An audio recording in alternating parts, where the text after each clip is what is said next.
کیا گزرتی ہے بڑی دنیا میں تنہا شخص پر، ایک لمحے کے لیے خود سے بچھڑ کر سوچنا۔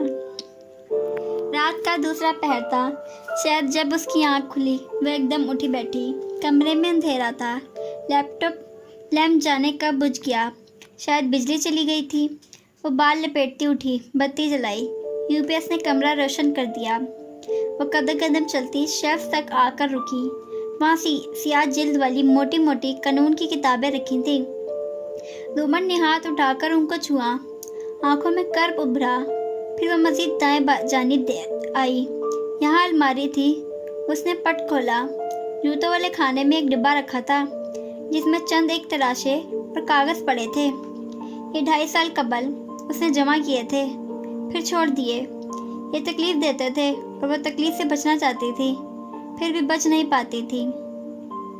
مگر جو تکلیف حد تک ذلت آج اٹھانی پڑی تھی، بھاری عدالت نے اس نے ڈبے کو چھوئے بنا الماری بند کر دی اور باہر نکل آئی۔ گھر ویران اور خاموش سا پڑا تھا اور سرد بھی۔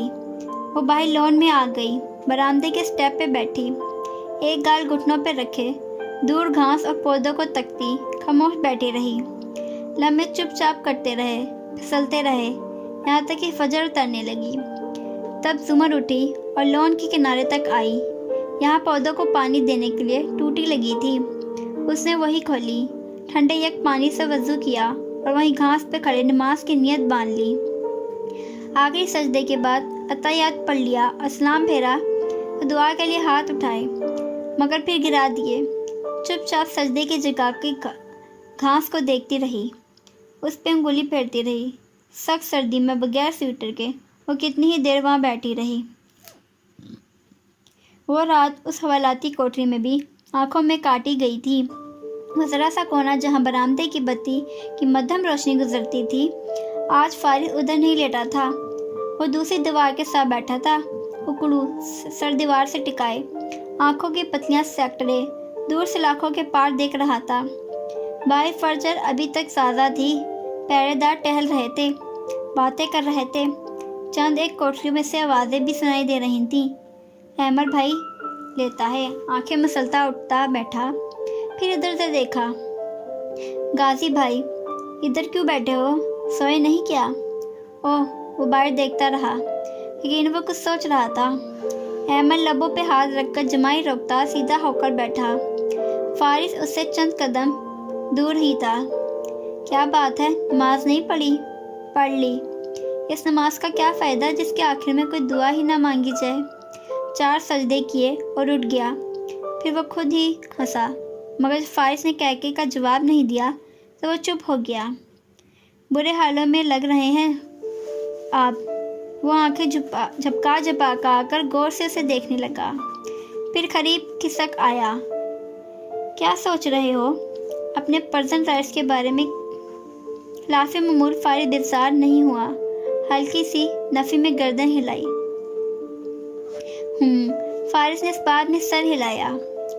پھر کیا چڑیل کے بارے میں؟ کل کورٹ میں پیش ہوئی تھی نا؟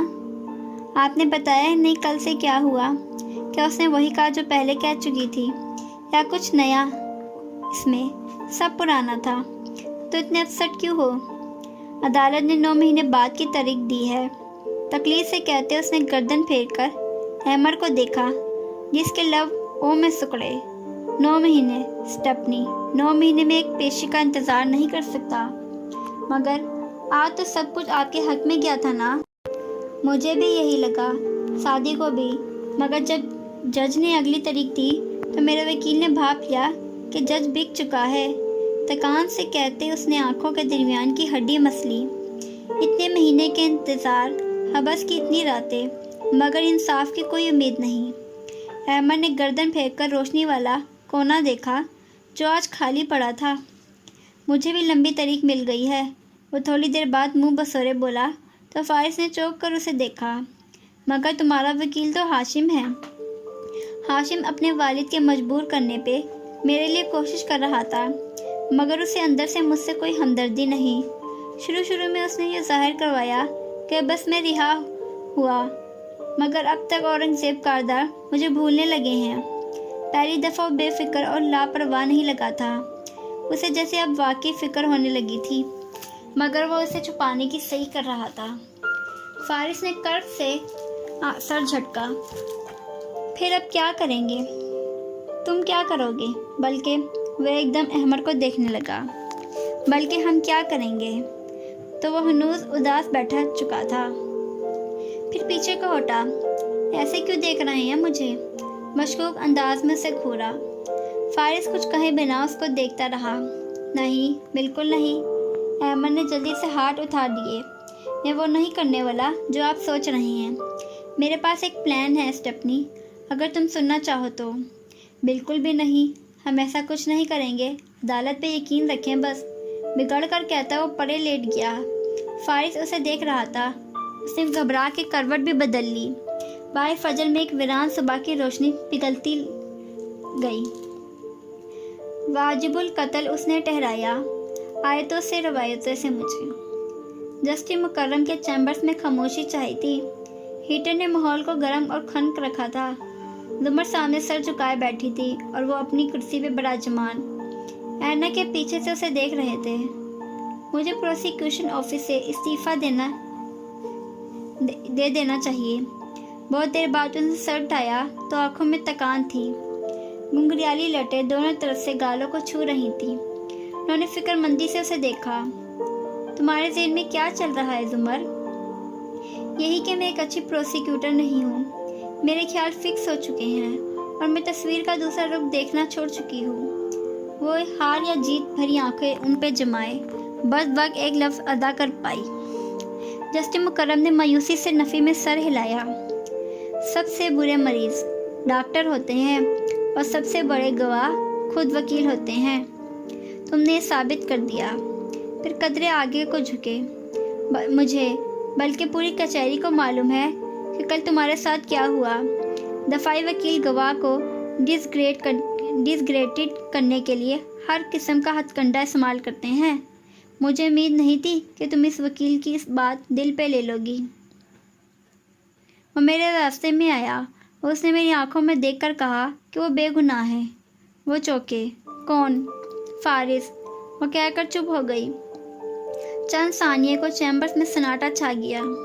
کیا اس نے پہلی دفعہ تم سے کہا؟ میں 2.5 برس تک اس سے ملنے سے انکار کرتی رہی۔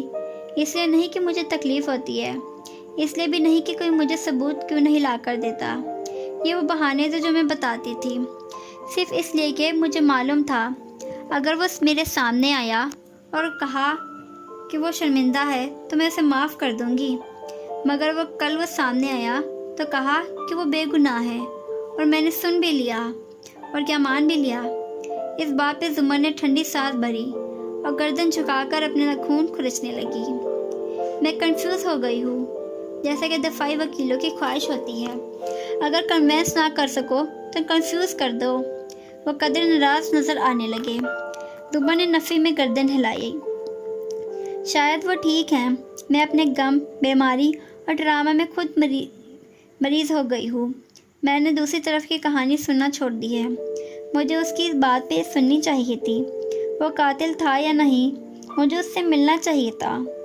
تمہاری جگہ کوئی دوسرا بھی ہوتا تو یہی کرتا، مگر میں کوئی دوسری عورت نہیں تھی، میں زمر تھی۔ مجھے اپنے جذبات ایک طرف رکھنے چاہیے تھے۔ انہوں نے جواباً اکتا کر ناک سے مکھی اڑائی۔ یہ کتابی باتیں ہیں، کوئی بھی انسان اتنا غیر جانبدار نہیں ہو سکتا۔ اگر ایسا ہوتا تو ہمارے دوست وکلا ہم ججوں کے سامنے پیش ہونے سے کہہ کر معذرت نہ کر لیتے کہ یہاں کانفلکٹ آف انٹرسٹ آ گیا ہے۔ وکیلوں کے بھی جذبات ہوتے ہیں، اور بطور ایک جج آپ کو کیا لگتا ہے سرکار بنام فارس غازی میں مجرم کون ہے؟ وہ بالکل خالی نظروں سے ان کو دیکھتی پوچھ رہی تھی۔ جتنا میں نے اس کیس کے بارے میں سن رکھا ہے، میرا خیال ہے کہ فارس غازی مجرم ہیں۔